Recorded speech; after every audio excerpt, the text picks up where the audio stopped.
Boa tarde, pessoal. Bem-vindos a mais uma aula da disciplina de redes neurais artificiais. E hoje vamos trabalhar com redes neurais convolucionais. Então, essa é a nossa primeira aula. Essa é a nossa segunda aula sobre o tema. Na primeira aula, a gente trabalhou basicamente com a questão do processamento de imagens. A gente viu as complexidades que tem para se trabalhar com imagem, algumas alternativas. Bom, aquela aula que a gente trabalhou sobre reconhecimento de imagens, a ideia daquela aula era mostrar o quanto que a informação está dispersa dentro daquele dado complexo. Daí, isso a gente puxa o assunto, o tema, de reconhecimento de padrões complexos, que é o caso, por exemplo, de imagens, de texto, de uma série de outros dados complexos. O que é isso? O que são dados complexos? O que eu chamo de dado complexo? É um tipo de dado que tem alta dimensionalidade, ou seja, um grande número de atributos, né, ou de características, tanto faz. E aí, por exemplo, a gente viu que numa imagem, cada pixel é um atributo, ou é uma característica daquele dado. Ok? Então, quando você pega até imagens pequenas, a gente já tinha trabalhado com imagens de 7 por 7 pixels. 7 por 7 pixels é menos do que um ícone. Né? Um ícone tem 32 por 32 pixels. Então,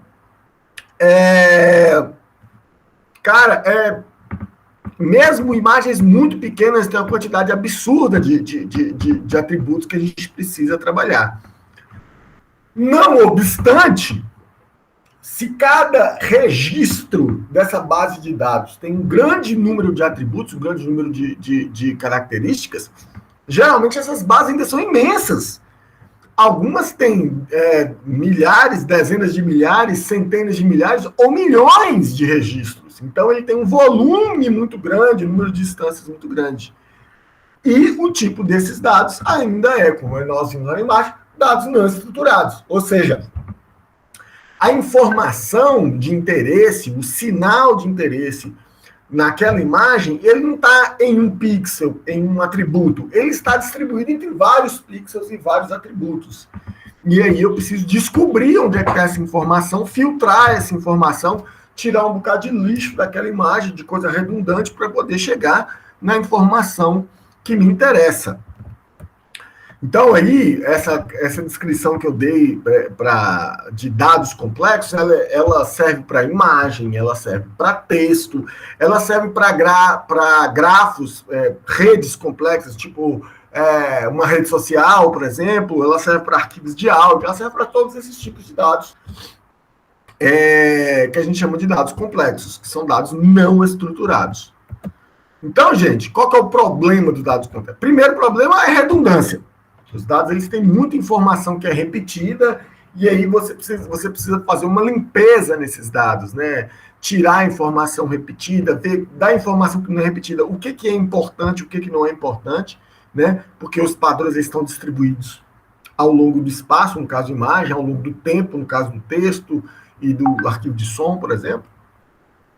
E aí, você tem muita coisa para se fazer para trabalhar com esses dados. Primeiro é fazer engenharia de características, né? Ou de atributos, chame como quiser, que é o Feature Engineering, que é dar uma limpeza naqueles dados, transformar aqueles dados do formato atual para um formato mais simples de mexer e localizar onde é que estão as características ou os atributos mais importantes daqueles dados. Daí você vai extrair as características e aí, por fim, com essas características que você selecionou, com esses valores, com esses atributos que você selecionou, você vai fazer o reconhecimento de um determinado padrão dentro daquele dado complexo.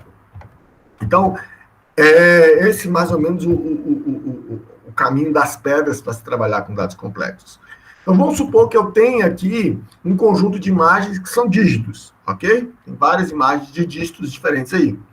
Eu quero identificar, quero fazer um algoritmo de inteligência artificial que consiga identificar dentro dessa imagem um subconjunto de pixels, né, um subconjunto de atributos, que eu também chamo de características, que identifiquem um determinado padrão. Então, aí o algoritmo ele tem que ver dentro daquele conjunto qual aquela região que tem as características mais fortes, mais distintivas de uma classe para outra.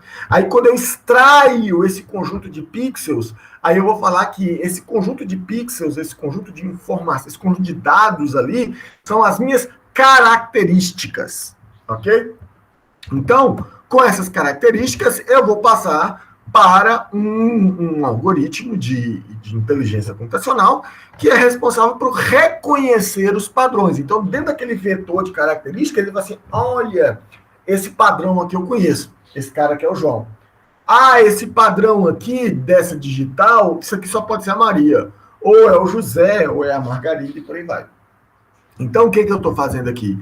Eu tenho essas 3 etapas. Eu entro com a imagem crua, da imagem crua eu tenho que identificar dentro dessa imagem onde é que tem os traços mais importantes, as características mais importantes da imagem, extrair essas características, né, simplificar o meu problema, e a partir dessa simplificação do meu problema, aí eu vou fazer reconhecimento de padrões.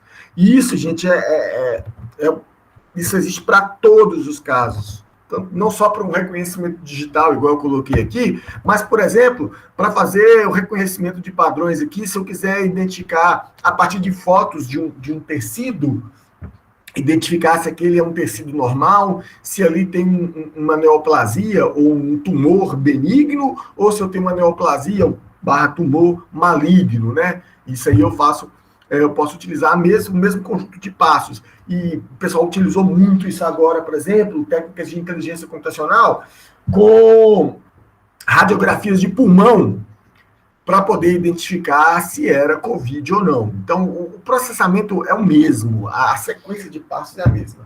Eu tenho um conjunto de imagens, tenho que identificar quais são os pontos característicos, os pontos de interesse, né? Extrair esses pontos, limpar, dar uma processada nesses pontos, e a partir desses pontos, que daí para frente eu vou chamar ele de características, ou vetor de características, o mapa de características, eu vou fazer o reconhecimento de padrões nele.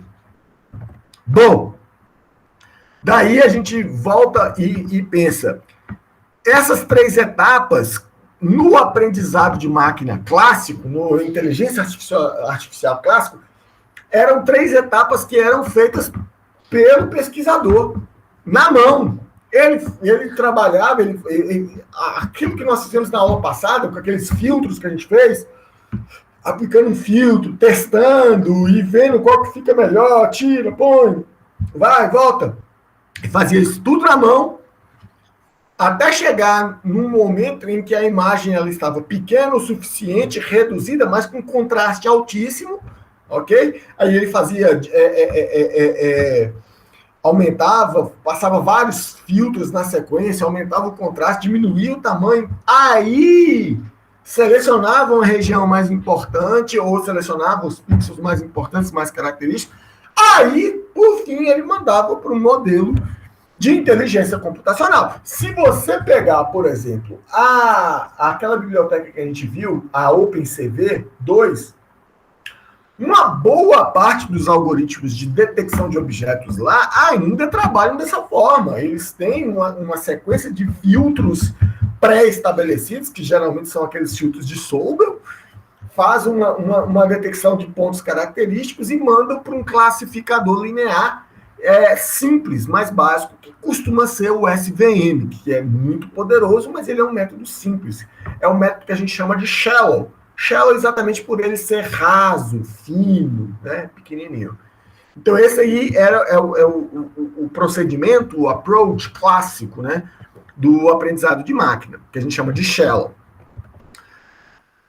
Assim, bem mais recentemente, nós estamos falando assim de 15 anos para cá, no máximo, surgiu o advento do aprendizado profundo, ou do deep learning.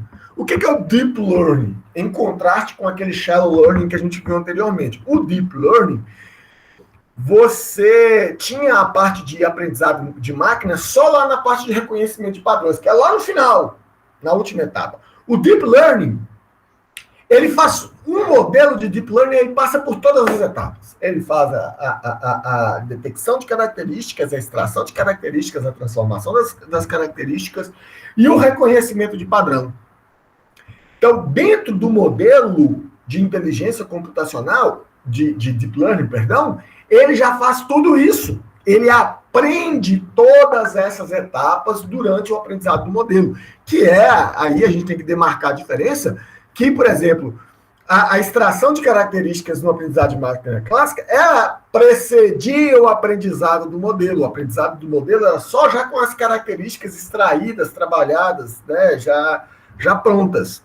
O Deep Learning não. O Deep Learning você passa a imagem do jeito que ela está para o modelo e o modelo é que vai aprender a identificar dentro da imagem onde é que estão as características importantes, extrair essas características e fazer o reconhecimento de padrões. Então, tudo isso é feito com aquele mesmo algoritmo de gradiente descendente, lá que está dentro do backpropagation, que a gente viu no MLP, ok? Só que é esse algoritmo com algumas várias melhorias que teve ao longo do ano. Aí a gente vai ver alguns modelos mais avançados do gradiente do backpropagation, gradiente descendente.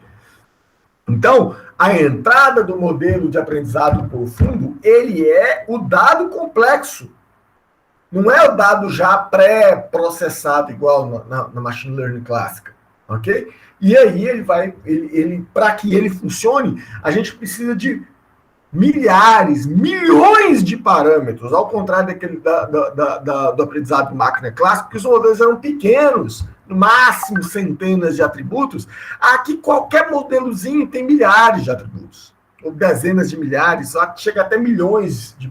Tem o modelo mais complexo de inteligência computacional que existe hoje, é o modelo GPT, se não me engano é o 3, GPT-3, que é um modelo assim absurdamente complexo, mas que também faz coisas absurdas. E ele tem bilhões de parâmetros, ok? Então, isso é o aprendizado profundo. O aprendizado profundo são modelos muito mais complexos, mas que são mais autônomos, no sentido de que eles próprios aprendem a lidar com os dados complexos, sem que o usuário, tenha que pré-processar os dados, ok? Vamos lá. Então, o que são as redes neurais convolucionais? As redes neurais convolucionais são redes neurais que trabalham geralmente só com imagem? Não é só com imagem. Rede neural convolucional, ela pode trabalhar com qualquer tipo de dados, ok? Mas aqui nós vamos fixar com imagens. Porque eu tenho convoluções de dimensão 1, que aí é para, por exemplo, vetores. Eu tenho convoluções de dimensão 2, que é para matrizes ou imagens. Eu tenho convoluções de dimensão 3, que é para volumes, né? Matrizes de matrizes, no caso. E aí serve para uma série de coisas. Então, no nosso caso aqui, a gente tem o nosso modelo, na verdade, ela tem um primeiro bloco, que é a parte que faz a redução de dimensionalidade e a extração de características, que são as camadas de convolução e as outras camadas que auxiliam as convoluções, como, por exemplo, pooling. E depois eu tenho a parte de reconhecimento de padrões, né? Que é a nossa rede MLP, as camadas de neurônios que a gente já está acostumado. Então, na verdade, a gente está criando uma nova rede neural completamente diferente. A gente está acrescentando um novo tipo de camada, que são as camadas de convolução, que essas camadas elas têm a responsabilidade de extrair os dados da imagem, diminuir esses dados dentro da redução de dimensionalidade, para depois passar para a camada de reconhecimento, para a parte do modelo que faz o reconhecimento de padrões, que é uma rede neural dessas que a gente já está acostumado. Então, como é que funciona aí? Eu tenho as camadas convolucionais, geralmente elas estão com uma função de ativação de retificador linear, unidade de retificação linear, que a gente já viu na aula passada, e mais camadas de pooling, que fazem redução de dimensionalidade. Eu vou ter várias camadas dessas, eu vou ter uma, nem duas, eu posso ter 3 camadas, posso ter 20 camadas, posso ter centenas de camadas. Depois que eu já estou, de alguma forma, satisfeito, que eu acho que já tem uma quantidade de camadas ali capaz de extrair satisfatoriamente os dados das minhas imagens, eu vou passar o resultado disso para as camadas de neurônios, né, que vão fazer a parte de reconhecimento de padrões. Então, na verdade, dentro da minha rede convolucional, eu vou ter vários tipos de camadas, vão ser camadas convolucionais, camadas de redução de dimensionalidade, camadas densas, né, que são essas de neurônio, camadas de normalização, enfim, tem muitos tipos de camadas, tem muitos outros além desses daqui. Nós vamos parar para estudar duas novas formas, duas não, né, porque a ReLU a gente já viu na aula passada.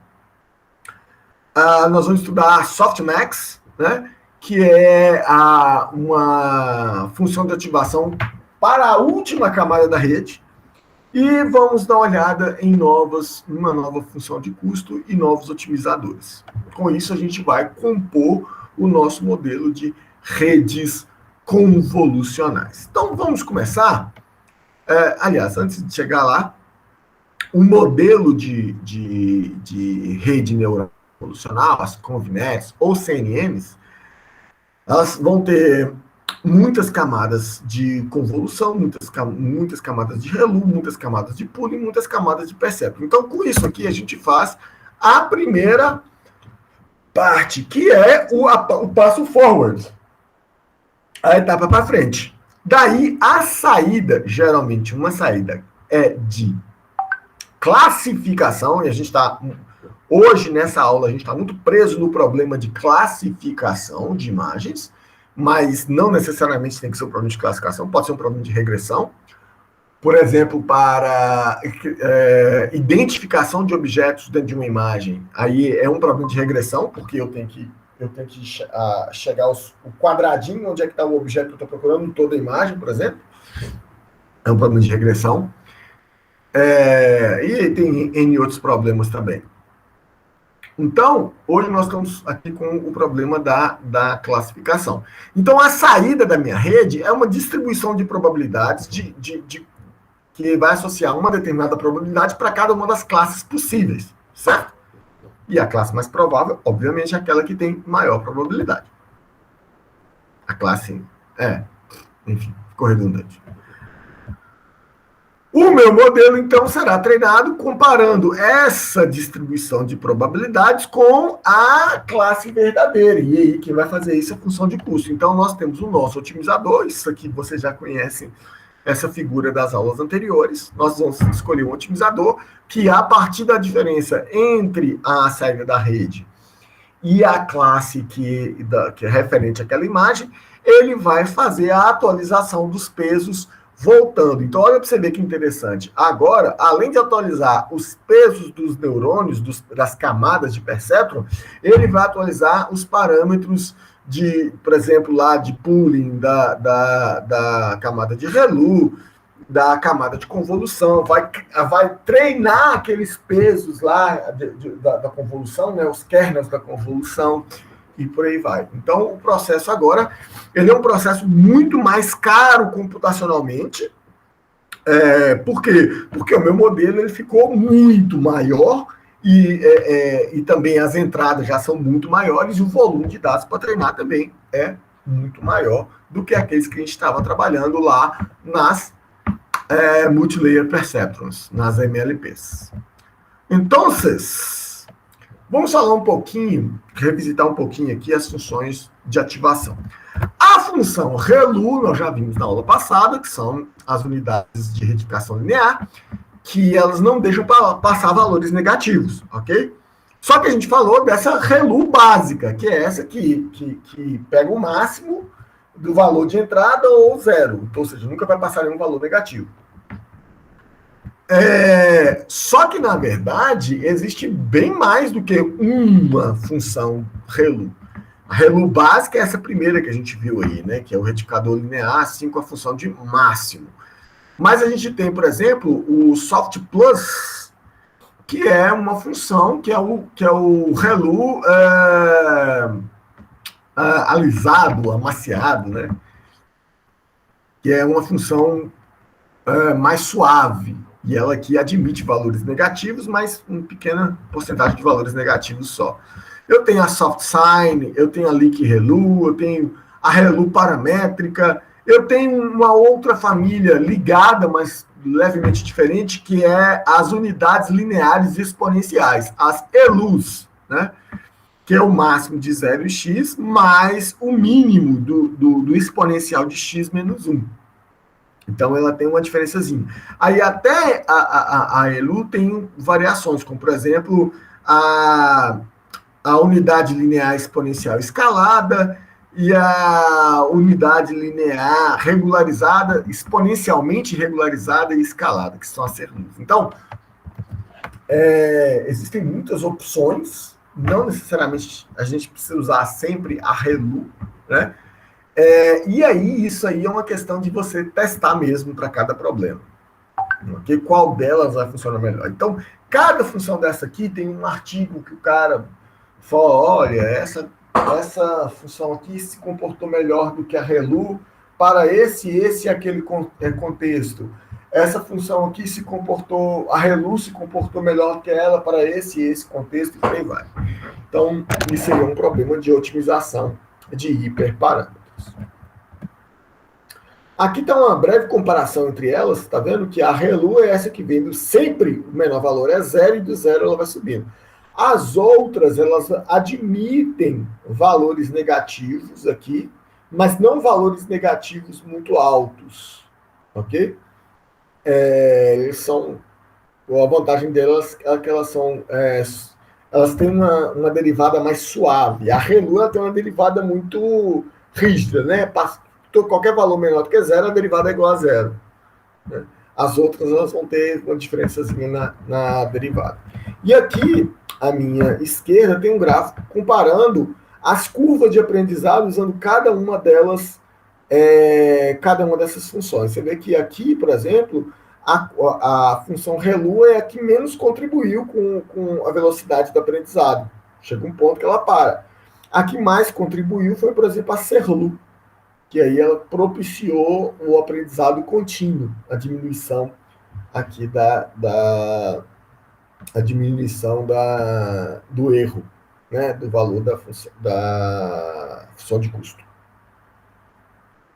Então, cada uma dessas funções aqui, ela tem que ser analisada dentro do seu conceito. Isso aqui, como eu já tinha falado anteriormente, a ReLU ela é muito utilizada nas camadas interiores do modelo. Na última camada do modelo, se você estiver trabalhando com um problema de regressão, nós vamos utilizar a função de ativação softmax. Olha só que interessante. A gente trabalhou até agora, lá nas MLBs, com a função sigmoide. A função sigmoide é aquela que tem o valor mínimo é 0, o valor máximo é 1. Né? E aí, a função da sigmoide é dizer sim, não, ou um valor intermediário entre sim e não, que me dá uma noção do quanto que ela está indecisa, né? Ou seja, ela é utilizada para classificação de duas classes, a sigmoide. Mas, geralmente, eu tenho um problema que tem muitas classes. Como, por exemplo, lá no reconhecimento de dígito, que eu tenho 10 classes. Nós utilizamos uma sigmoide em cada uma das saídas. Mas não era necessário. O mais simples é utilizar a função softmax, que ela é uma generalização da sigmoide para muitas classes ao mesmo tempo. Então, a softmax, mais do que uma função de ativação, ela funciona quase que como uma camada. Por quê? Porque a softmax ela depende de todos os valores de saída da camada. Ela é uma função de ativação em um neurônio específico da camada de saída. Ela é uma função de ativação sobre toda a camada de saída. Entenderam? Então, o meu Y grandão aqui é todas as saídas da última camada. O meu Yzinho pequeno, meu Y grande são todos as saídas da última camada, o meu Yzinho pequeno é a saída de um neurônio da última camada. Então, qual que é a softmax deste valor aqui, dado todos os valores da última camada? É o valor exponencial desse valor, dividido pela somatória de todos os exponenciais de todas as saídas daquela rede. Então, eu nem tinha planejado fazer isso, mas eu vou demonstrar aqui para vocês um códigozinho simples, só para a gente simular a softmax aqui. Só para vocês entenderem o que a softmax faz. Vou criar aqui um código, vou criar aqui a minha função softmax. Def softmax. Aqui eu tenho o meu Yzinho. Aliás, eu vou passar só o Yzão aqui. Vou passar todos os valores. O que eu vou fazer com esta... Qual vai ser o resultado? Olha só. Return. Não. Soma. Não. Exp é igual np.exp de y. Aí vou levar todos os valores aqui, o exponencial de todos os valores. Agora eu vou ter, isso aqui vai ser o meu numerador. Aqui vai ser o denominador. Denominador vai ser a somatória disso aqui. np.sum. Numerador. Qual que vai ser a minha saída? Return 1 dividido por denominador, basicamente. Então, eu vou fazer um teste simples aqui. O meu y vai ser igual a np.array. Deixa eu subir um pouquinho esse código aqui e aumentar um pouquinho o tamanho da letra. Isso, melhor. Array. Eu vou passar um conjunto de valores aqui.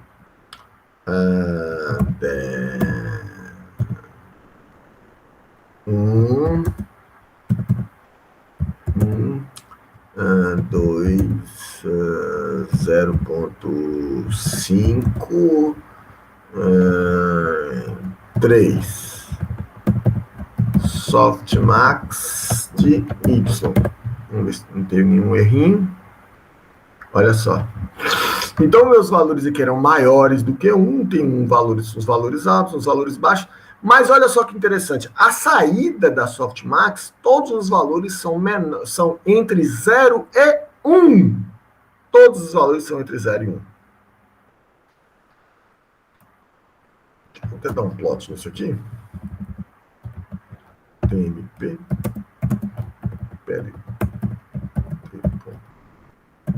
Plot.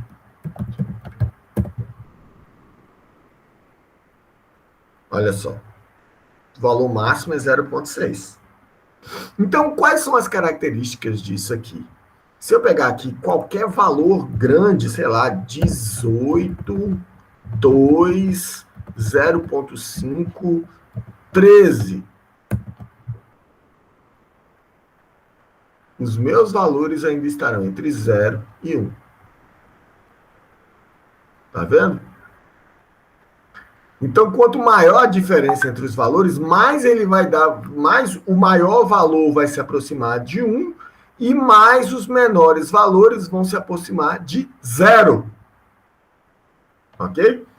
Então, essa é a lógica da softmax. Então, quais são as características da softmax? Quais são as características que me interessam na softmax?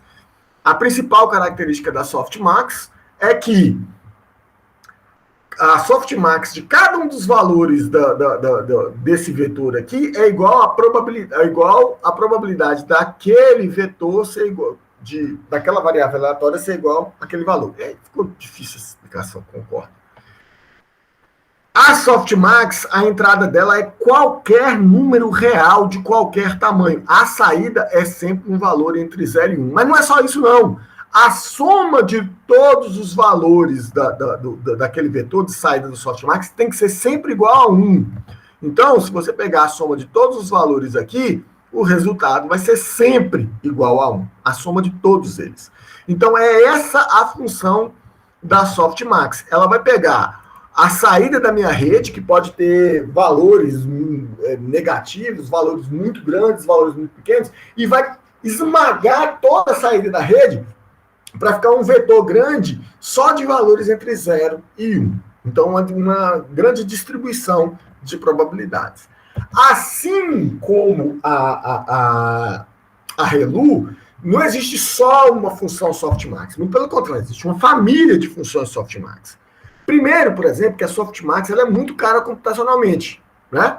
Então, se eu tiver 100, 200 saídas, quanto mais saídas a minha rede tiver, mais cara ela é. E principalmente que a maior parte das saídas da minha rede vai ser igual a 0. Então, se eu tiver 200 saídas numa rede, 198 serão 0.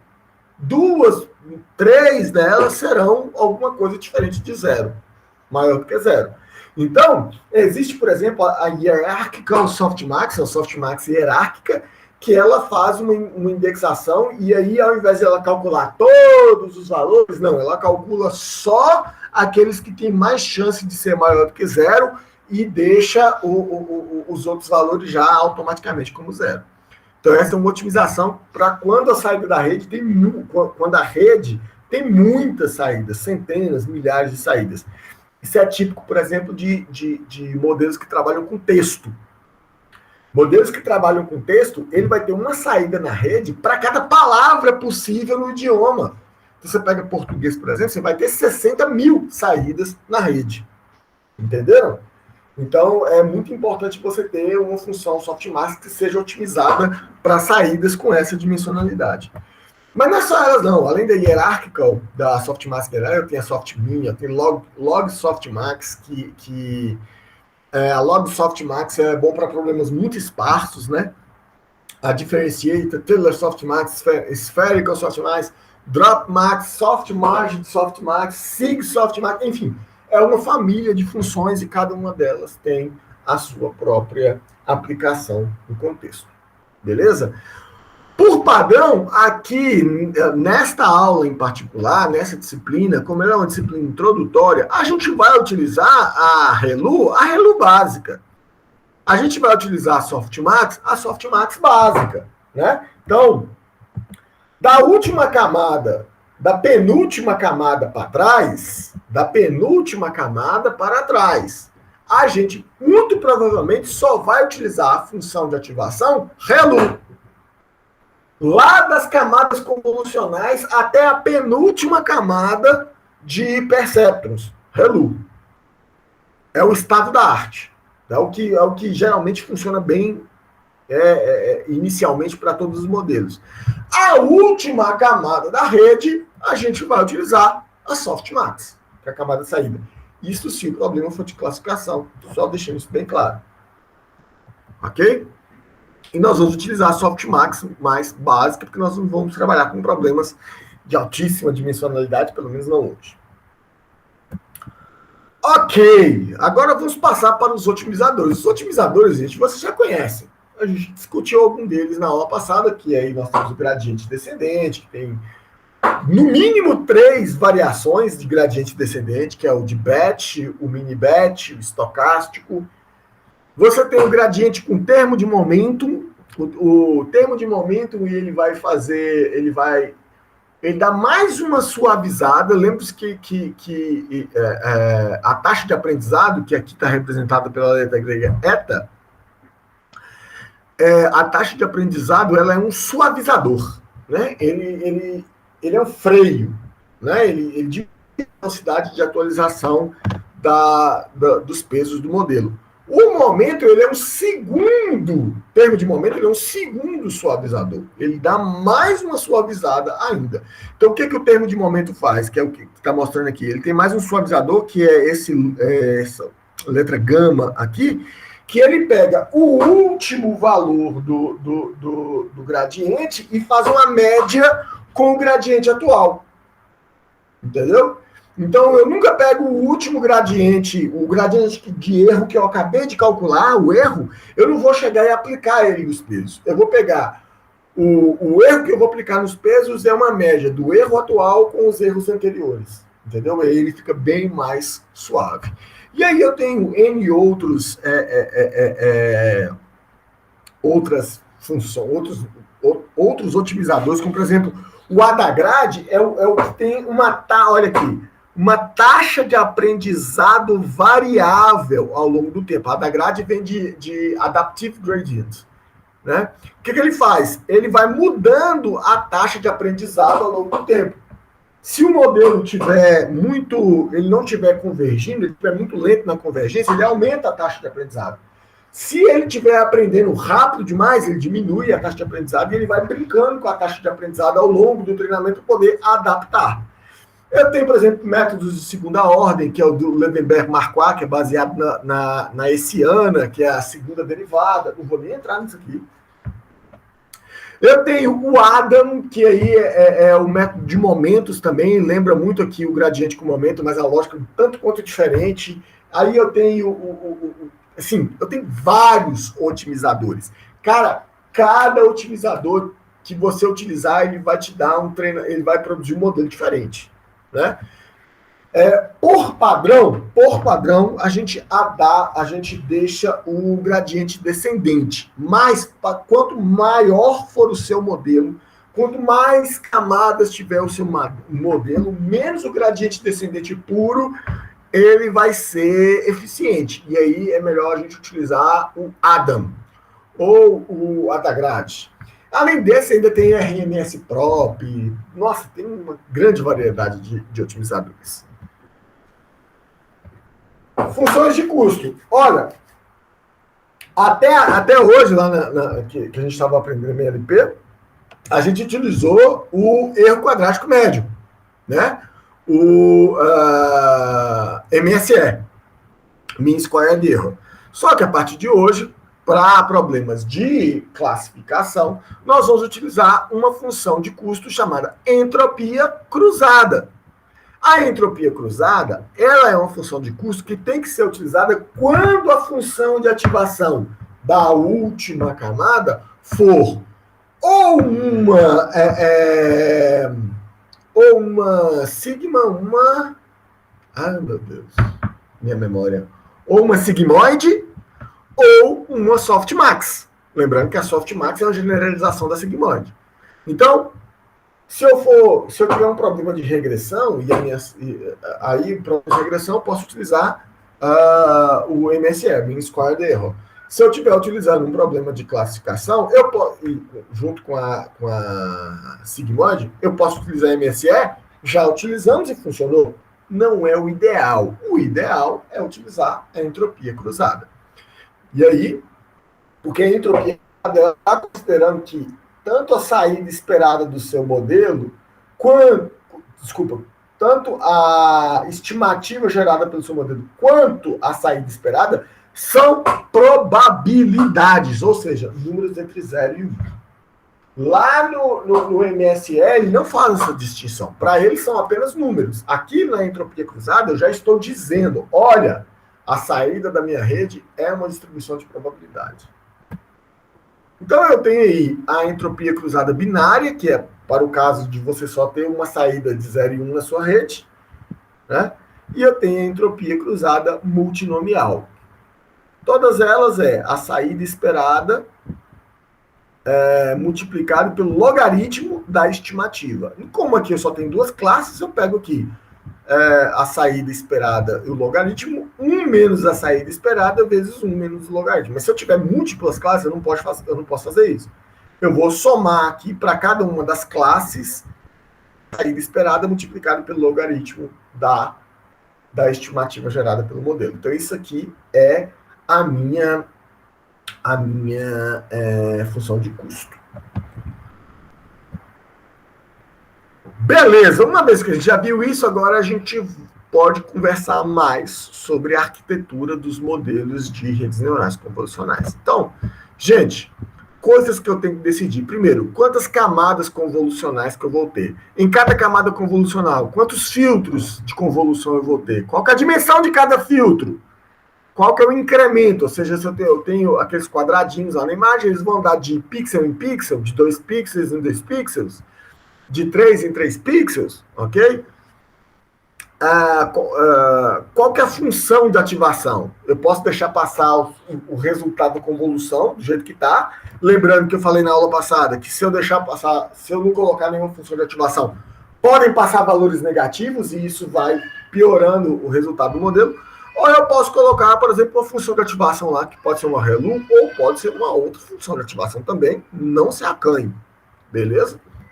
Não tem nada dizendo que é obrigatório sempre você utilizar a relu lá junto com a camada convolucional. Não é obrigatório. Depois das camadas convolucionais, você vai ter que se decidir aí. As camadas de pooling, que são a redução, né? Eles vão pegar um quadradinho, aí um quadradinho, né? Uma amostra daquela imagem, para ver assim, qual pixel, esse quadradinho todo aqui de não sei quantos pixels, vai virar um pixel só. E aí, qual que é o tipo de pooling que vai fazer? Vai ser, vou pegar o pixel mais alto, o pixel mais baixo, a média entre os pixels, entendeu? Qual vai ser a dimensão desse quadradinho? É 2 por 2, 3 por 3, 5 por 5? Lembrando que quanto maior for essa dimensão, mais será a redução da imagem. Quanto maior for a redução da imagem, mais você perde definição da imagem. Então, tudo é uma troca, né? E aí tem a parte final da rede neural, que são as camadas de perceptron. E aí, todas aquelas perguntas que a gente fez lá, quando a gente estava falando sobre técnicas de treinamento, lá de MLP, todas elas voltam. Quantas camadas? Quantos neurônios por camada? Qual que é a função de ativação de cada camada? A função de ativação aqui é até mais simples. A gente sabe, por padrão, que da penúltima camada para trás, a gente utiliza, por padrão, a ReLU. E na última camada, para problemas de classificação, a gente utiliza a Softmax. E aí, não acabou. Aí eu ainda tenho que escolher qual que é o otimizador dentro de 15 alternativas, qual que é a função de custo. Nós já sabemos que isso aqui é uma resposta mais simples, porque para problemas de classificação eu já utilizo a entropia cruzada, e utilizar algumas técnicas de normalização, que eu vou explicar mais para frente o que significa. Depois que você escolheu, você deve ver como que essas camadas estarão conectadas entre si. Então, o modo mais simples é a arquitetura sequencial. Tem um conjunto de camadas de convolução, depois um conjunto de pooling, depois um conjunto de perceptrons. Eles nem são exatamente assim, não. Geralmente é uma convolução, um relu, pooling, convolução, relu, pooling, convolução, relu, pooling. Depois, lá na frente, tem as camadas de perceptron. E aí a camada de perceptron até o final. Geralmente, nem sempre. Isso é a modelagem mais simples, que é a modelagem sequencial. Uma outra forma de fazer isso é a modelagem paralela. Né? Eu posso pegar a mesma imagem e ela vai percorrer dois caminhos, e aí cada um dessas sequências de caminhos que ela vai percorrer é uma sequência de camadas, e depois cada uma dessas que tem filtros diferentes, que tem convoluções, que tem parâmetros diferentes. Aí depois eu pego a saída dessas duas sequências aí e concateno uma com a outra e mando para a parte de perceptrons. Então eu estou falando isso, são duas arquiteturas muito comuns. Só para exemplificar, vou mostrar aqui para vocês alguns exemplos de arquiteturas de CM muito famosas. Olha só, essa primeira aqui, ela é uma arquitetura sequencial. Eu tenho uma imagem aqui, a entrada é uma imagem de 32 por 32, está aqui.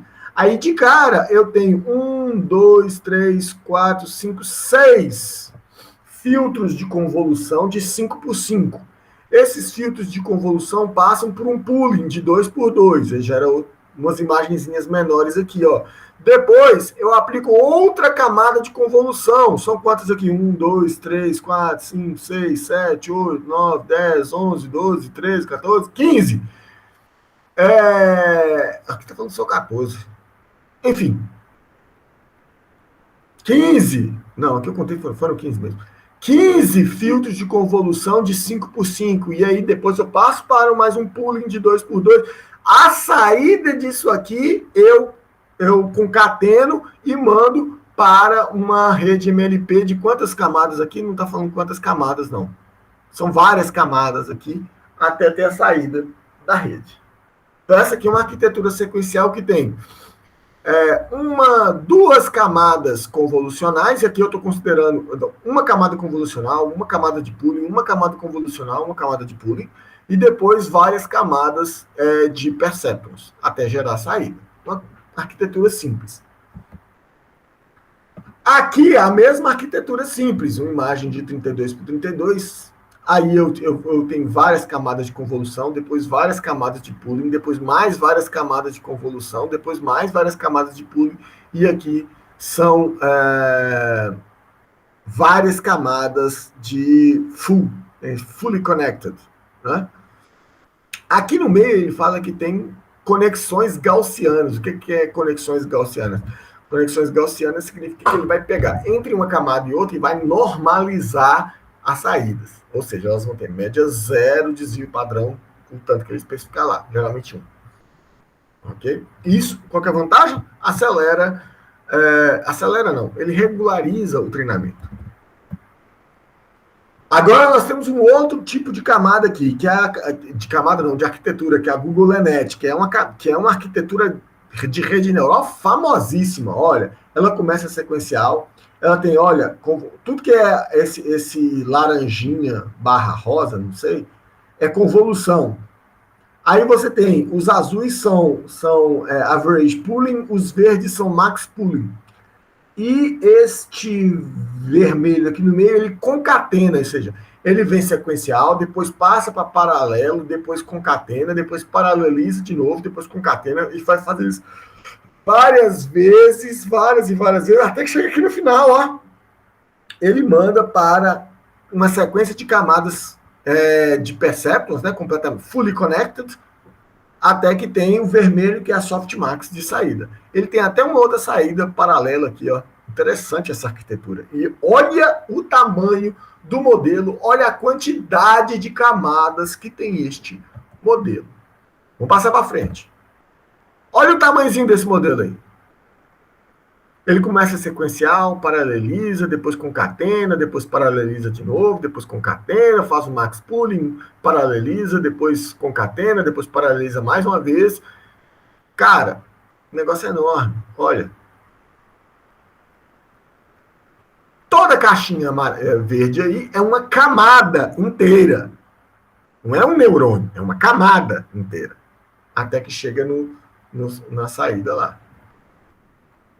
Essa daqui já é uma outra camada, que já é uma outra tecnologia que é da Microsoft, que são as redes residuais, né? Isso aqui são as skip connections. Então, provavelmente mais para frente a gente vai falar um pouquinho sobre esta tecnologia também. Então, essas são algumas arquiteturas de redes neurais convolucionais. Hoje, em particular, nessa aula, nós vamos trabalhar com essa arquitetura mais simples aqui, sequencial, duas camadas convolucionais, duas de downsampling e o resto de MLP. Beleza?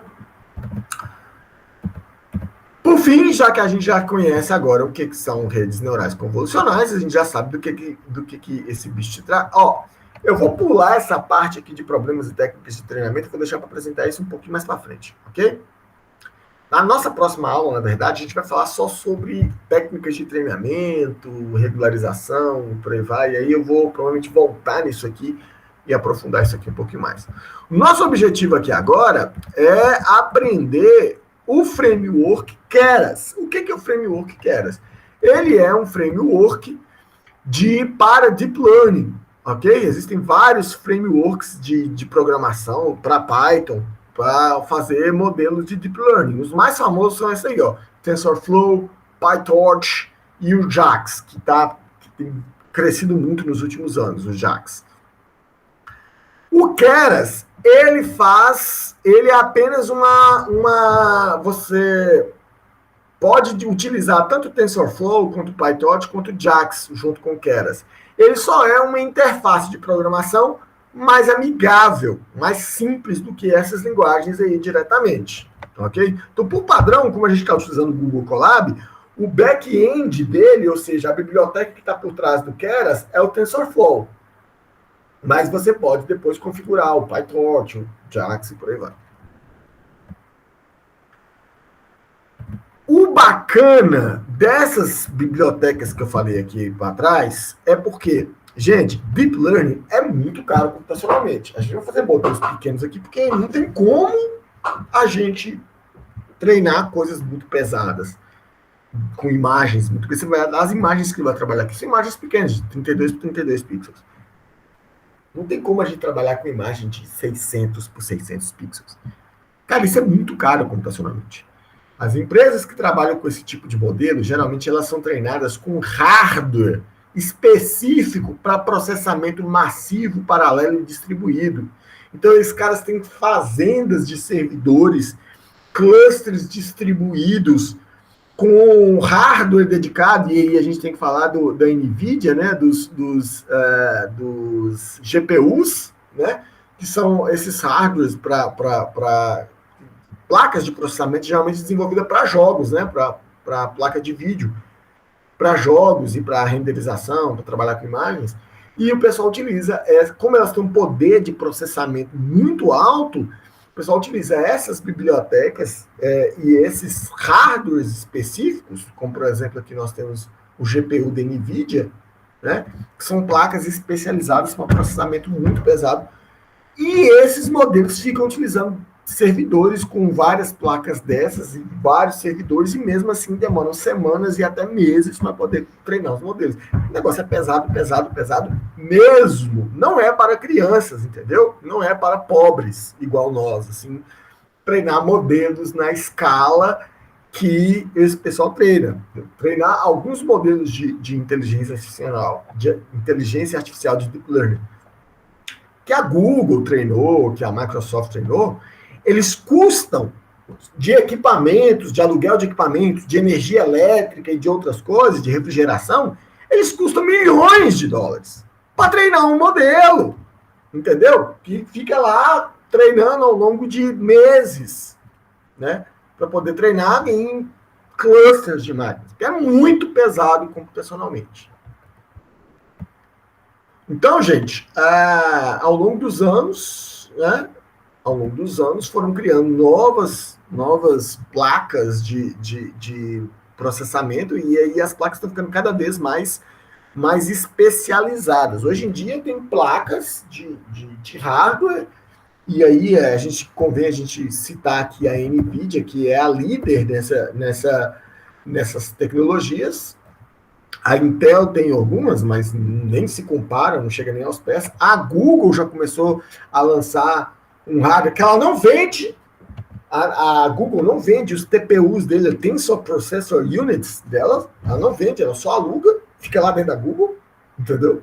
Você não pode comprar uma TPU e instalar no seu servidor, você aluga da Google, rodando na Google,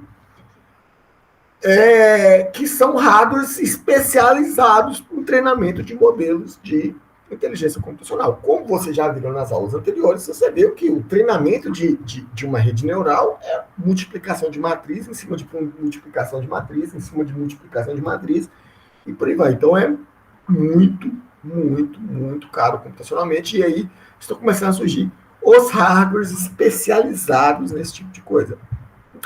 Qual que é a vantagem daquelas linguagens de programação? Elas já têm bibliotecas para lidar com esses hardwares. A gente não precisa se preocupar em aprender uma biblioteca específica para lidar com aquele tipo de hardware. Não, já está embutido naquelas linguagens lá. E qual que é a vantagem do Keras? O Keras, ele tem uma interface para todas aquelas linguagens. E o Keras, ele é muito legal porque você tem os serviços online do Google Cloud, Google Colab, Azure ML, o Amazon Web Services, né, no caso do G3, o Keras já está pré-instalado em todos eles. Então é super bacana de mexer com a biblioteca que já está lá disponível em todo lugar, né? Bom, o Keras, como eu falei, ele é um front-end de alto nível para os principais frameworks de programação. TensorFlow, PyTorch e outros. Ele tem um design que é muito simples, nós vamos aprender aqui, fazer uma rede neural com ele aqui agora, e ele traz o deep learning para próximo das pessoas. Então, aquele negócio que a gente fez nas primeiras aulas, de ficar programando o gradiente descendente, programando o backpropagation, achando as derivadas, esquece. A biblioteca vai fazer isso para você. Existe um conjunto de técnicas chamada de diferenciação automática, que você pode colocar qualquer função matemática, qualquer cadeia lá de camadas e de outras funções, ele vai achar as derivadas para você, vai calcular os gradientes. Então, seu modelo pode ser complexo à vontade, você não precisa ficar deduzindo e calculando aquelas derivadas por você mesmo, ok? É lógico que o Keras, ele é uma coisa que ele focou na simplicidade, na praticidade. Em alguns casos, para alguns modelos muito mais complexos, mas modelos que nós não vamos cobrir aqui, né? São bem mais avançados, aí o ideal é você ir diretamente numa daquelas bibliotecas lá, seja TensorFlow, PyTorch ou JAX. Mas aí são casos muito específicos e bem mais avançados do que aquilo que nós vamos ver aqui. Então, basicamente, um modelo para o Keras, ele é uma sequência de camadas, né? E um otimizador. Basicamente, um modelo para o Keras é isso. Eu tenho que configurar a sequência das camadas, passar os parâmetros de cada camada e falar qual que é o otimizador que eu vou utilizar, os parâmetros de otimização, depois passar os dados de treino e pronto. O Keras vai aprender os parâmetros para mim. Então, primeiro, o que é o modelo do Keras? O modelo do Keras é uma coisa muito simples. Ele tem um construtor, né, que inicializa as camadas. Ele tem um call, que é o que faz a função forward, né, que gera a saída da rede. Ele tem uma função compile, que nós vamos ver os detalhes dela, mas ele compila o modelo. Ele tem uma função fit, que faz o treinamento do modelo. Ele tem uma função predict, que aí eu passo um valor de x, ele vai me dar o y predito pelo modelo, e o summary, que é um resumo da arquitetura do modelo. Deixa eu só mostrar aqui. Não, vou passar aqui. E aí, o Keras, ele tem uma variedade gigantesca de tipos de camada. Camada densa aqui, gente, sempre que eu falar camada densa, é uma camada de perceptrons, uma camada do tipo MLP, dessas que a gente já conhece. Aí nós temos as camadas convolucionais. Eu só coloquei a Conv 2D aqui porque a gente está mexendo com imagem. Se a gente estivesse mexendo com outras coisas, existem vários outros tipos de convolução. Tem vários tipos de camada de pooling, que é de redução de dimensionalidade. Tem vários tipos de camada de regularização, que eu não vou entrar no mérito aqui agora, que vai ficar para a próxima aula. E tem outras camadas de utilidades. Por exemplo, a primeira camada da rede, que é a input, ela só serve, se na verdade é uma camada, só serve para assim, olha, eu tenho uma imagem aqui e o shape são os tamanhos em pixels da imagem, beleza? E aí eu posso falar a quantidade de bits que eu vou utilizar, mas não precisa, nem sem espaço, a gente geralmente só preenche aqui o shape. Então, a primeira camada da rede, você já pode colocar o input só para dizer qual que é a dimensionalidade da entrada da rede, só isso. Depois, você vai colocar, por exemplo, uma camada de convolução. E aí, que é a camada Conv 2D.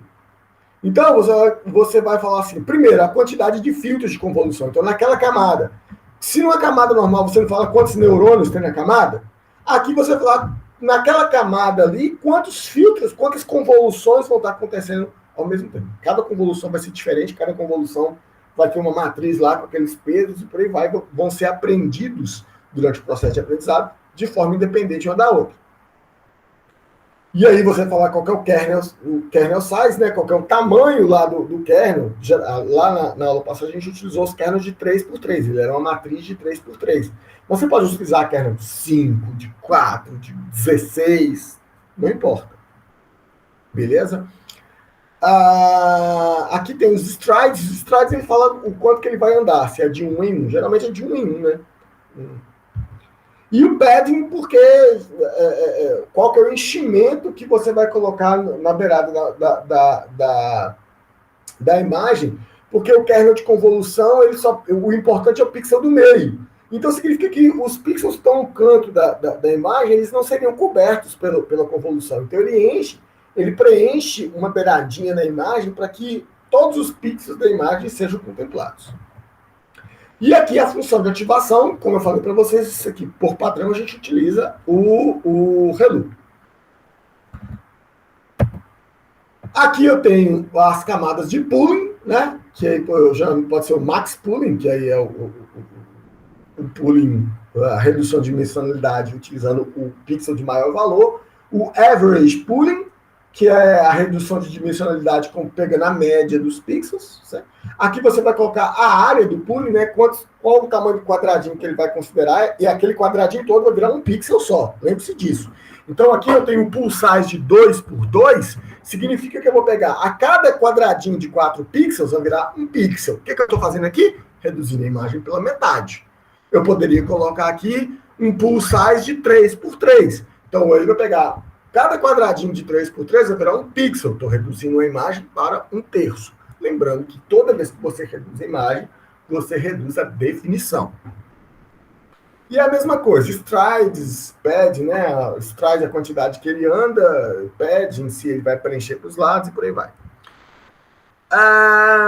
O que eu ia falar aqui?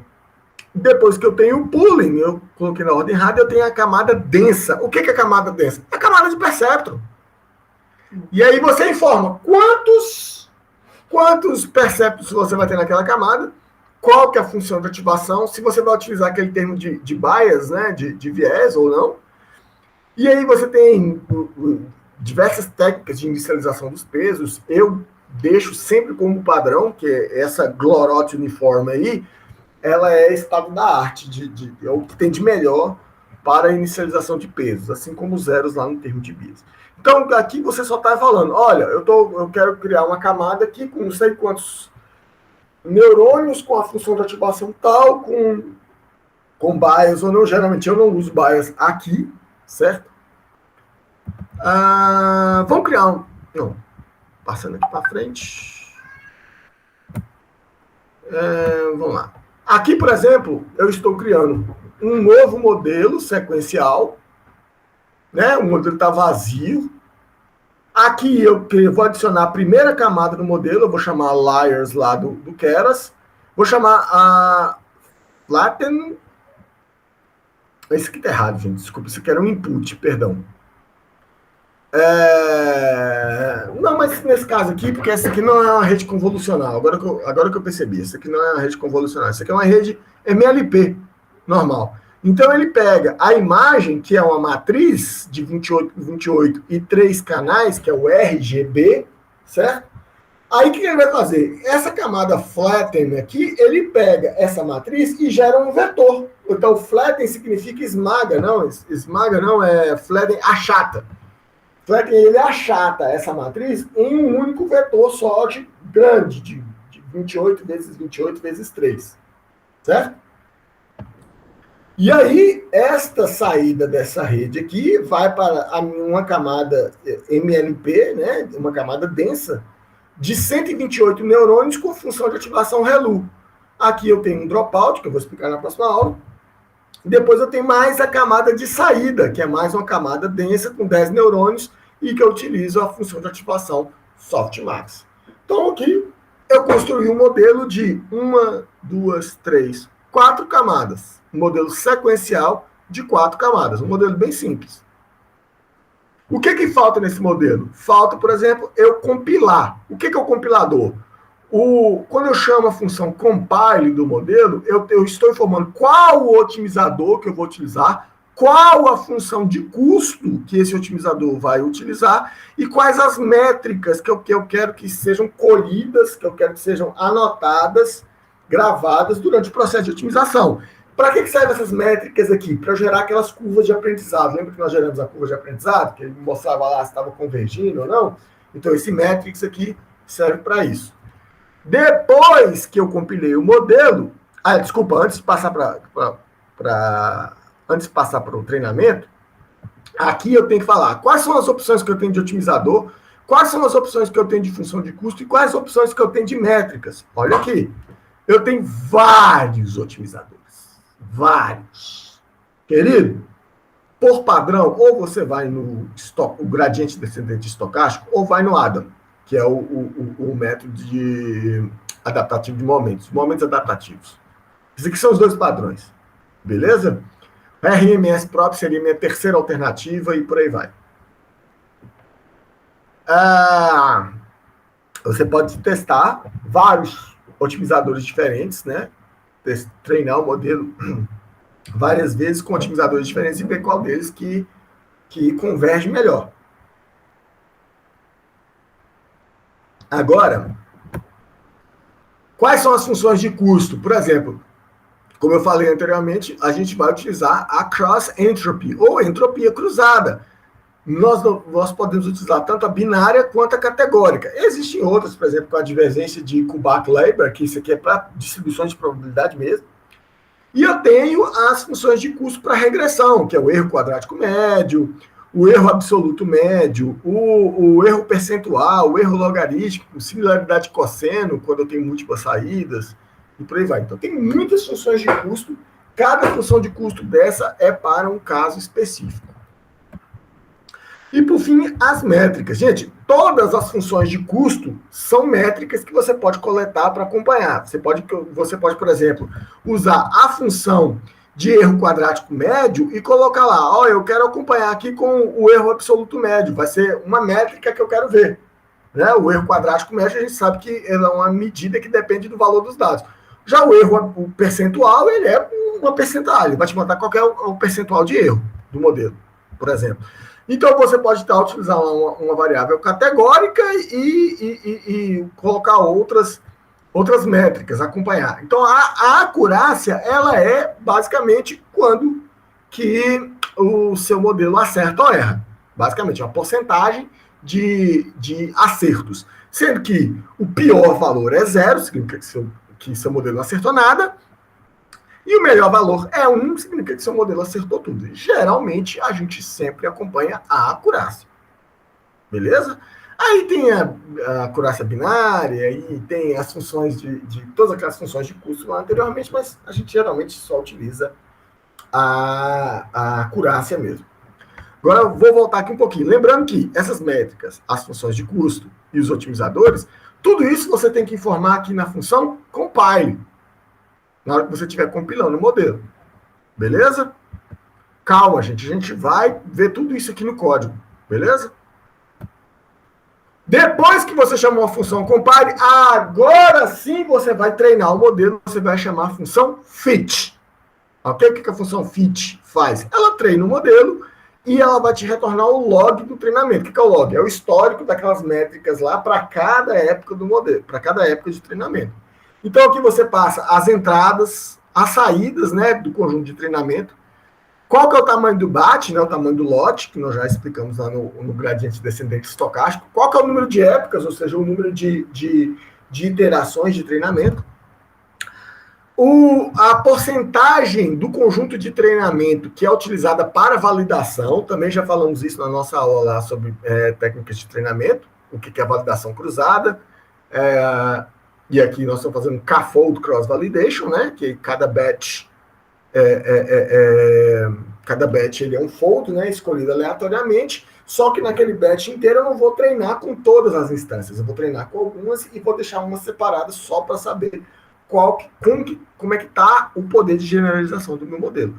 Geralmente eu ponho o validation split com 0.3. Significa o quê? 70% para treinamento, 30% para validação. Não confundir validação com teste. E aí tem os callbacks. Callbacks também é uma coisa que nós vamos explorar na nossa próxima aula. Então, vamos para o código. Depois que a gente saiu daqui. Vamos rever nossa velha e boa amiga, a nossa base MNIST, que é a dos números, né? Aqueles númerozinhos pequenos de 7 por 7. beleza? São esses números aqui, alguns deles são bem difíceis de reconhecer, ok? Eu vou fazer um trabalho aqui só para poder converter os dados, beleza? Isso aqui a gente já tinha feito em aulas anteriores também. Agora eu vou criar minha rede convolucional. Vamos aplicar tudo aquilo que a gente viu anteriormente. Eu vou criar um modelo sequencial do Keras, ok? E aí eu vou criar o meu modelo. Então aqui eu crio o modelo vazio. Cria o modelo vazio. Daqui para baixo, a função add, ela vai adicionando as camadas. Adicionando as camadas. Então, aqui, a primeira camada é só te dizendo assim, olha, a entrada da minha rede, ela é uma imagem de 8 por 8 pixels e de apenas um canal, beleza? Aí, depois dessa entrada, eu tenho uma convolução, uma camada de convolução, primeira camada de convolução, tá aqui. Essa minha primeira camada de convolução, 2D, ela vai ter 16 filtros de convolução. Cada um desses filtros de convolução, ele vai ter 3 por 3 pixels. A saída dessa camada, eu vou passar ela para uma função de ativação ReLU, beleza? Saindo dessa camada, aqui eu faço uma redução de dimensionalidade, eu faço um pooling de 2 por 2. O que é que isso aqui significa? Que eu vou pegar a saída dessa camada aqui e reduzir pela metade, ok? Então, essa daqui é minha camada essa aqui só configura o formato de entrada. Então, isso aqui eu tenho uma camada convolucional, convolucional, 16 filtros 3 por 3 com ativação ReLU no final, beleza? Aqui eu tenho uma redução de dimensionalidade com pooling, com max pooling, 2 por 2, ou seja, cada 4 pixels vai virar 1. Estou reduzindo minha imagem pela metade na horizontal e pela metade na vertical. Aqui eu estou fazendo um flatten. O que é flatten? Ele esmaga, não, gente, acabei de falar. Amassa. Ele transforma a matriz 2D em um vetor 1D, né? E aqui eu tenho as minhas primeira camada de perceptrons. Aqui eu tenho 64 unidades, ou seja, 64 perceptrons com ativação ReLU. Depois eu tenho a minha camada de saída. Camada de saída. 10 neurônios com ativação softmax. Pronto. Aqui, 10%, vou colocar 10 neurônios. 64 neurônios. Então, esse aqui é o meu modelo. Eu criei um modelo vazio. Criei um modelo vazio. Aqui eu vou começar a adicionar as camadas. Vou adicionar cada uma das minhas camadas aqui. Vou executar aqui para ver. Executou. Agora, essa função summary, ela vai mostrar para mim um textinho bonitinho que contém a arquitetura do modelo que eu acabei de criar, o modelo sequencial. Então, aqui tem as camadas, o formato da saída e a quantidade de parâmetros. Olha, então minha camada, lembra-se que a camada input, ela não é uma camada de verdade, ela só configura o formato de entrada para a camada de entrada, para a primeira camada, que é convolucional. Então, está aqui. Minha camada convolucional, conv 2D, ela vai sair com 16 filtros de 8 por 8. Depois eu tenho um pooling, que são 16 filtros de 4 por 4.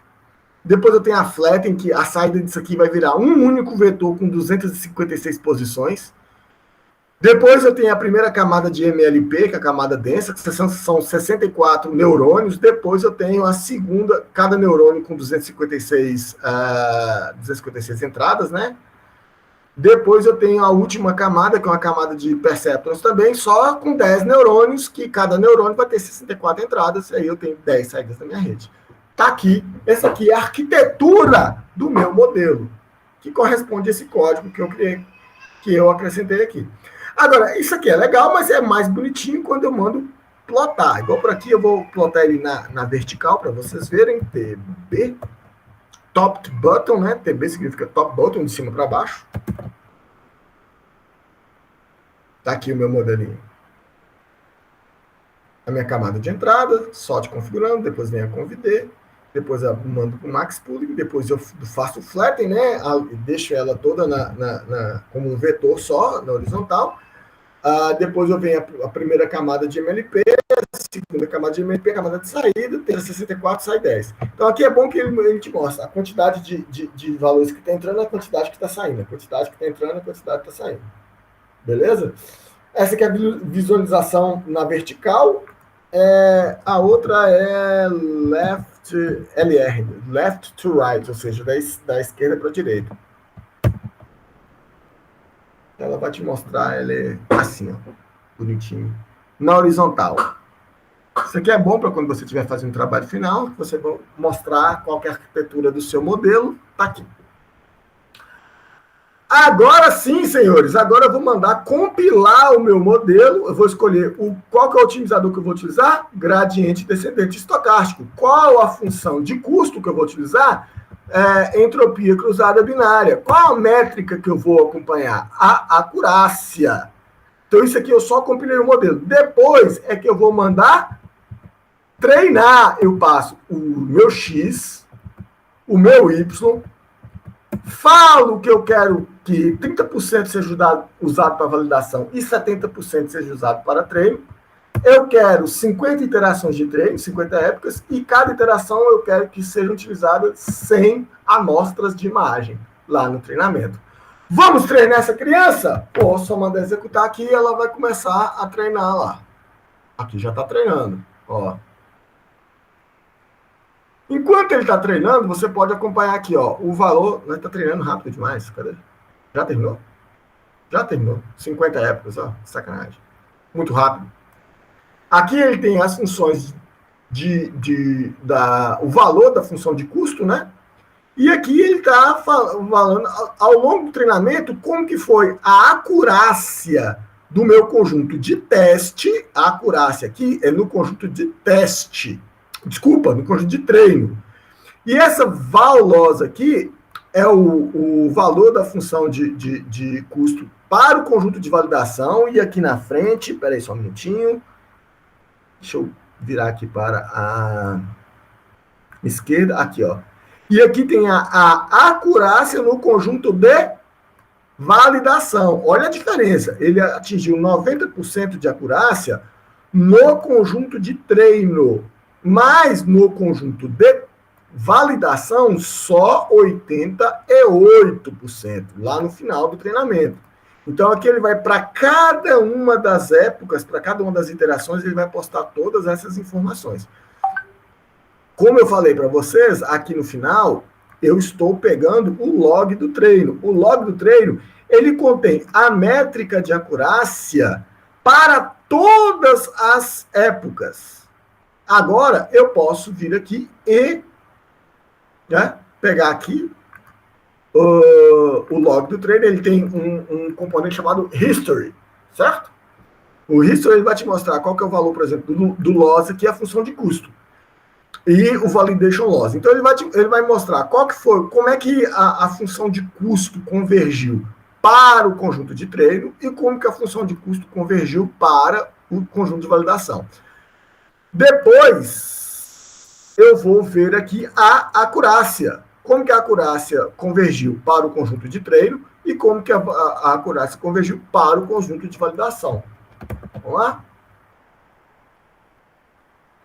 ele vai mostrar este gráfico bacaninha aqui, que falou que foi um treinamento muito legal. Olha, que tanto o meu conjunto de treino quanto de validação, eles dois caminharam juntos. Significa, gente, que esse modelo, ele ajustou. Se esse modelo estivesse subajustado, o underfit, provavelmente ele não tinha essa curva, que ela seria muito mais achatada. Ela saiu aqui de abaixo de 10 e terminou em 80, ok? Acima de 80. Beleza? Se ele não tivesse convergido, essa curva aqui seria muito mais achatada. Não teria aprendido quase nada. E se ele tivesse overfitado ou sobreajustado, a curva de treinamento estaria lá em cima dos dados de treinamento, mas a de validação ficaria aqui embaixo. Ou seja, tem uma diferença muito grande entre o modelo que ele decorou os dados de treino e não conseguiu generalizar para os dados de validação. Então, isso aí é o overfit. Daí a gente vai fazer uma avaliação desse modelo. Tem até um código próprio aqui, que eu acho que eu não coloquei. É bom colocar aqui agora. Que é o evaluate. Está aqui, ó. Evaluate. Modelo.evaluate. Modelo.evaluate. Aqui eu vou colocar o meu X teste e o meu Y teste. Aí ele vai rodar aqui para tudo. E vai falar que a acurácia final do meu modelo é de 87% no conjunto de teste. Posso brincar mais com isso aqui? Posso. A primeira coisa que eu posso fazer aqui, já que ele treinou rápido, é aumentar a quantidade de épocas. Vamos colocar aqui, sei lá, 70 épocas. Aumentar o batch. Vou deixar o batch do jeito que está, vou treinar de... Aliás, se eu treinar esse modelo aqui, esse modelo já está treinado. Ele vai continuar da onde ele parou. Entendeu? Eu vou continuar. Ele não vai tentar reaprender do zero. Ele vai pegar os dados da forma que estão e dar continuidade. Então, eu vou criar um novo modelo aqui.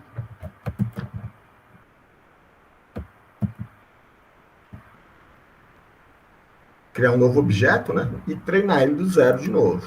Vamos lá.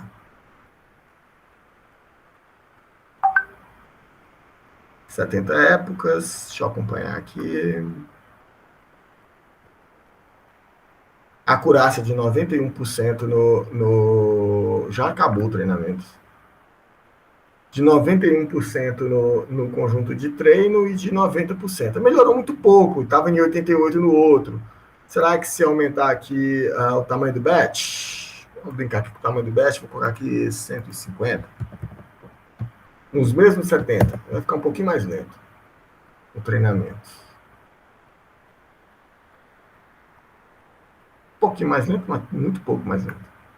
Acurácia, 95%. Ó, já bateu, já aumentamos aqui. 95% de acurácia no conjunto de treino e 93% no conjunto de validação.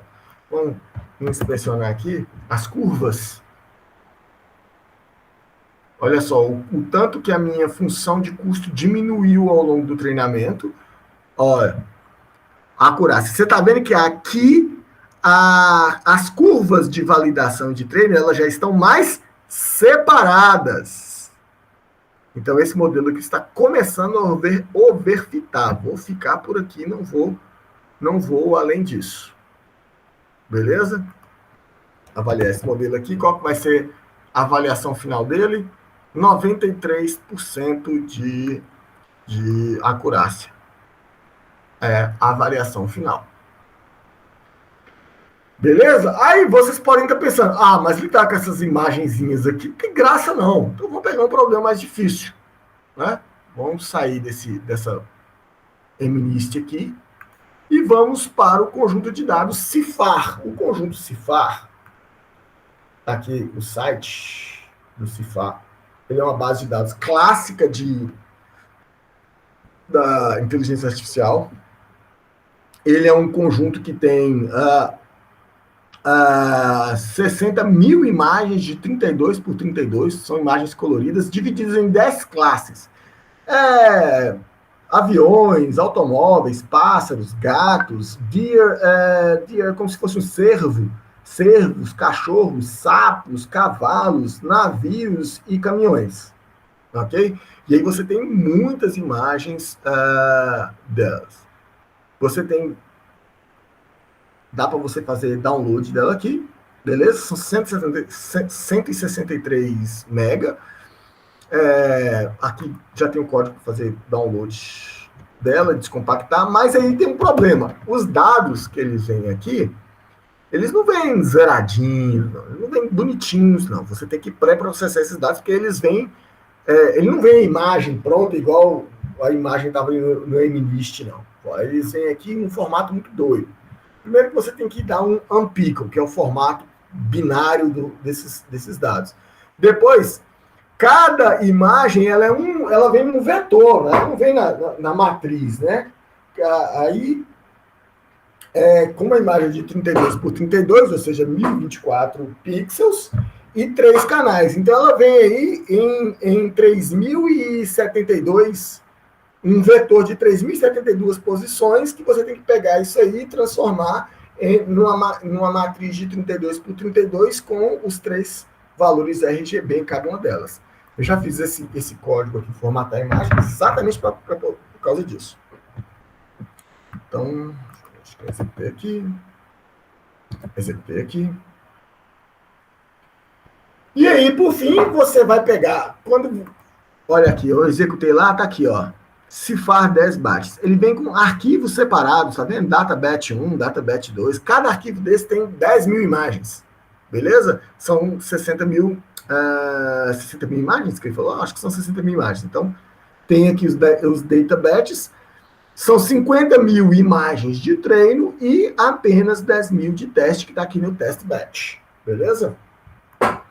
Então, aqui eu crio um código que lê um desses arquivos, igual aqui o data batch 1, e ele vai gerar o meu X de treino e o meu Y de treino. Beleza, só para mostrar aqui, eu vou pegar uma posição aleatória, uma imagem aleatória da, sei lá, 98. Vamos ver o que é esse 98 aqui. 98. Eu, sinceramente, não faço ideia do que seja isso. Tem 32 por 32 pixels. Aqui está a imagem grande, mas não dá para reconhecer o que é isso, né? Só se eu diminuir bastante essa imagem. Vou pegar uma outra imagem aqui. Pobre máquina que tem que adivinhar o que é isso, né? 70. Isso aqui parece que é um cachorro, né? Vamos pegar um outro aqui, que é um, sei lá, 35.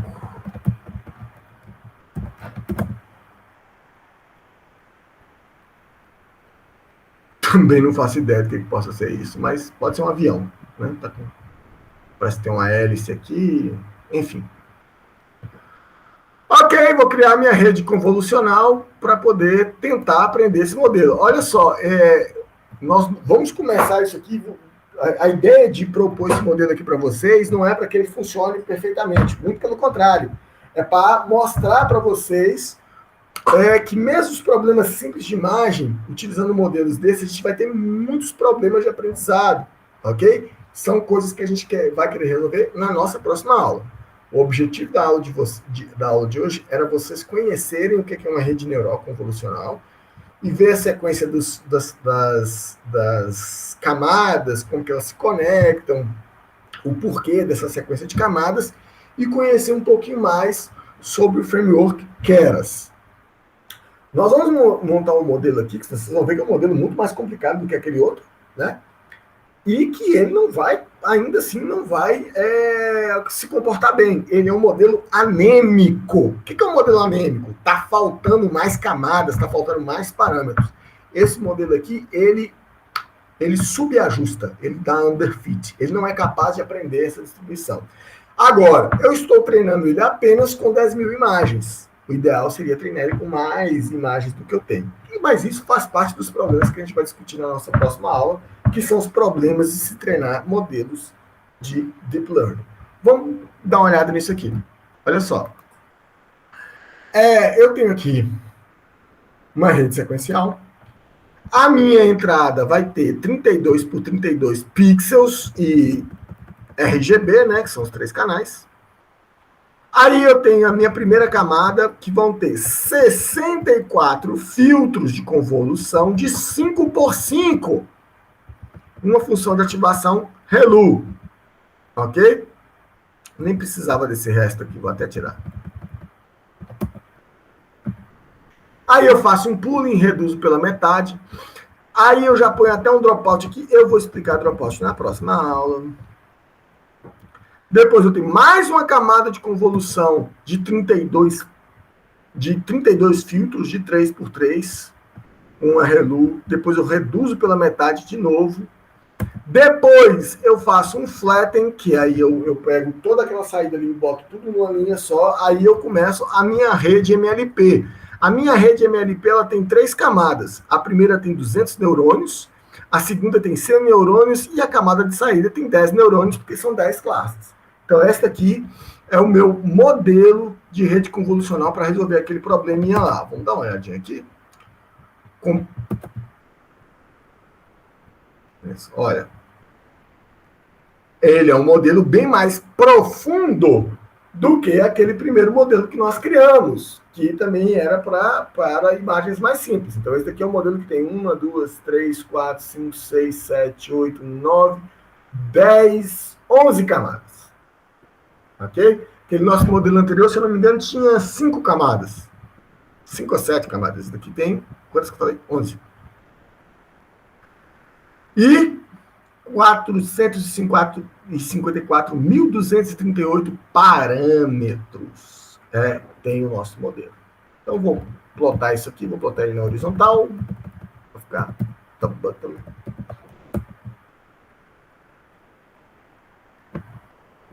Isso aqui é a nossa rede.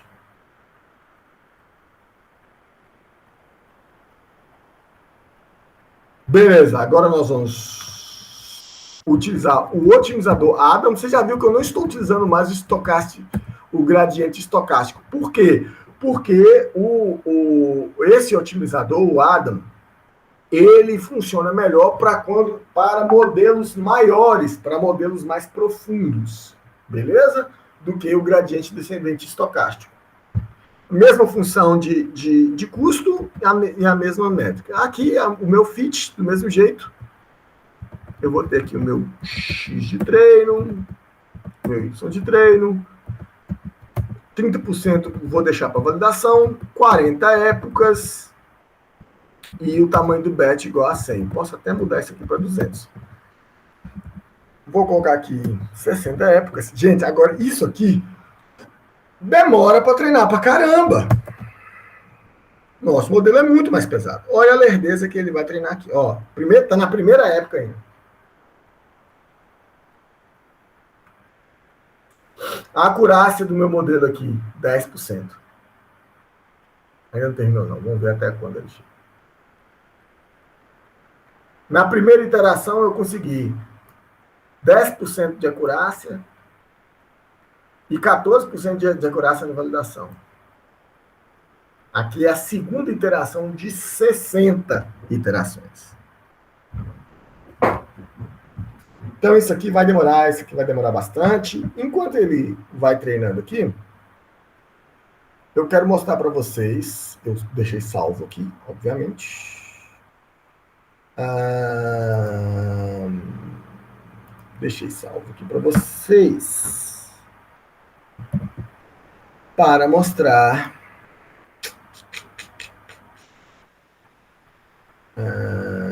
Onde que eu vou mostrar mesmo? Só um minutinho. Para mostrar algumas curvas de treinamento geradas por esse modelo. Isso aqui ele pode demorar até uns 20 minutos para terminar de treinar. Então, olha aqui.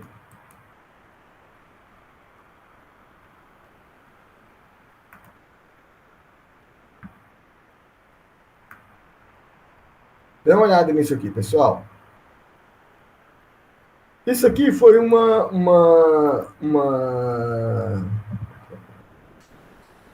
Dados 1.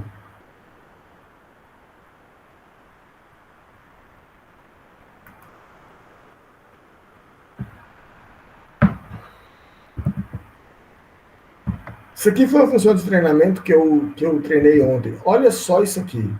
Olha só que absurdo. Desse exatamente esse modelo. A função de custo, ela diminuiu no conjunto de treinamento, mas diminuiu muito pouco. Mas olha a função de validação. Explodiu. Olha a acurácia. A acurácia no meu conjunto de treino, ela chegou a 100%. Mas olha a acurácia no conjunto de validação, lá embaixo.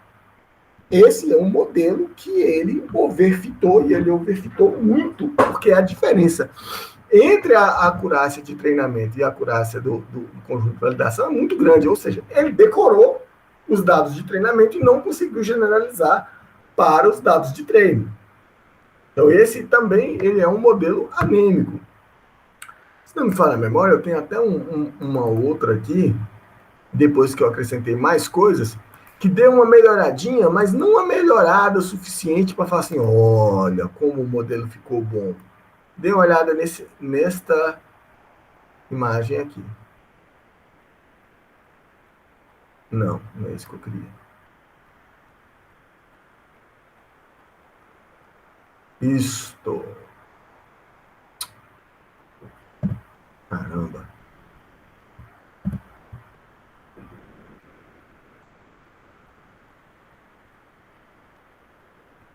Aqui.